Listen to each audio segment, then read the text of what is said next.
पाठ 13 क्रिया। सुनीता पढ़ रही है। माँ रसोई में खाना बना रही हैं। इन वाक्यों में आए पढ़ रही है और बना रही है शब्दों से कार्य करने और होने का पता चलता है। सभी रंगीन शब्द क्रिया हैं।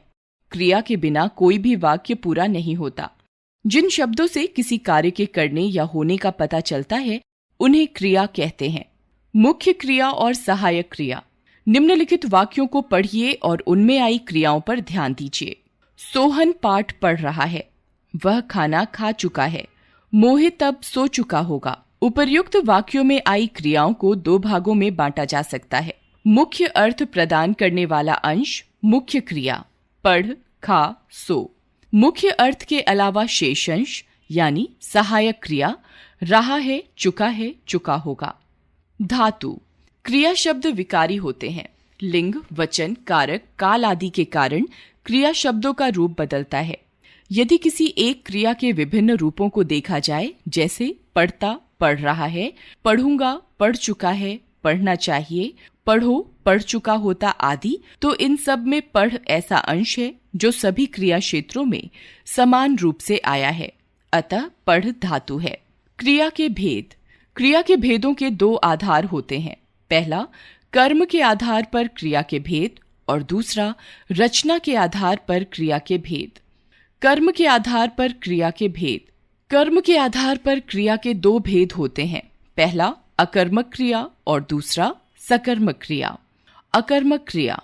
जिस वाक्य की क्रिया को कर्म की आवश्यकता नहीं होती उसे अकर्मक क्रिया कहते हैं।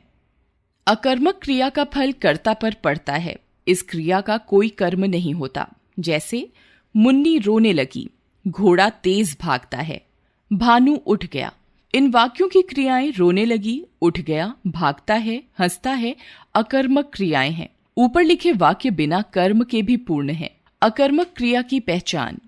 वाक्य में क्रिया के साथ क्या, किसे या किसको से प्रश्न कीजिए। यदि उचित उत्तर प्राप्त न हो तो वह क्रिया अकर्मक होगी। जैसे विमला दौड़ रही है। क्या, किसे, किसको। सोहन चलता है। क्या, किसे, किसको। उपर्युक्त वाक्यों में क्या दौड़ रही है, किसको दौड़ रही है, क्या चलता है, किसको चलता है, प्रश्न करने से कोई उत्तर प्राप्त नहीं होता। अतः दौड़ना और चलना अकर्मक क्रियाएं हैं। सकर्मक क्रिया। जिस क्रिया के साथ कर्म आता है या आ सकता है वह सकर्मक क्रिया कहलाती है। जैसे वह जामुन खाता है। इस वाक्य में जामुन कर्म है, अतः खाता है क्रिया सकर्मक है। सकर्मक क्रिया की पहचान।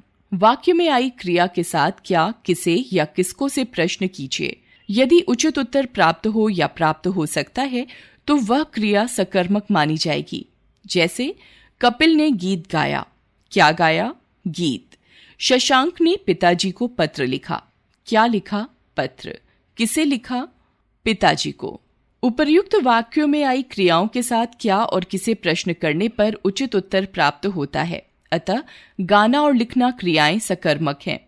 रचना के आधार पर क्रिया के भेद। संयुक्त क्रिया, नाम धातु क्रिया, प्रेरणार्थक क्रिया, पूर्वकालिक क्रिया। संयुक्त क्रिया।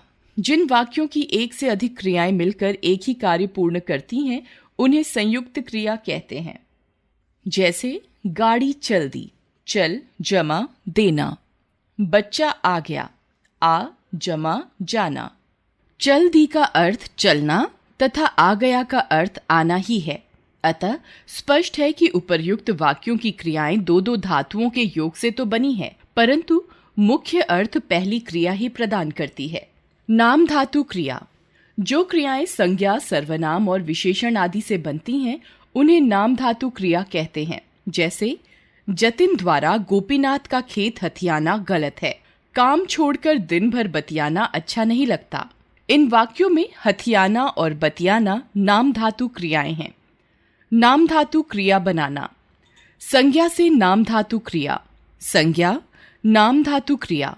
लाज लजाना, हाथ हथियाना, लात लतियाना, बात बतियाना, शर्म शर्माना, फिल्म फिल्माना। सर्वनाम से नाम धातु क्रिया। अपना से अपनाना। विशेषण से नाम धातु। विशेषण नाम धातु क्रिया।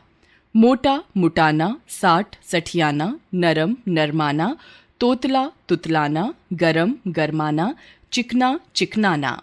अनुकरणवाची शब्दों से नाम धातु क्रियाएं।